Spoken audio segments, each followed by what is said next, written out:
This is my best friend, Alex. Alex! Hey, girly, it's so nice to finally meet you. Yeah! Jer Bear will not shut up about you. It's true. Stop! You're so annoying.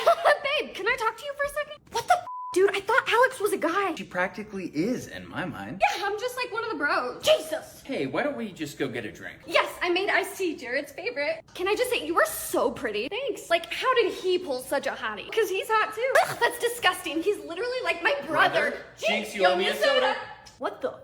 It's an inside joke from when we backpacked through Europe. Wow, there are framed pictures of you guys. Yeah, I got this for our 2-year friendiversary. Friendiversary? Yeah, it's when he got me this necklace. Oh, the same one he got me. Twins! Oh my god, Jared, I love her. Right? She's way better than that other girl, Brittany. Brittany. She was so insecure and hated me for like no reason. Who's that? Oh, that must be my girlfriend. I'll be right back. Girlfriend? Wait, is she? Yeah. Oh, thank God. Wait, you didn't think... No, of course not. Oh my God! I miss you so much.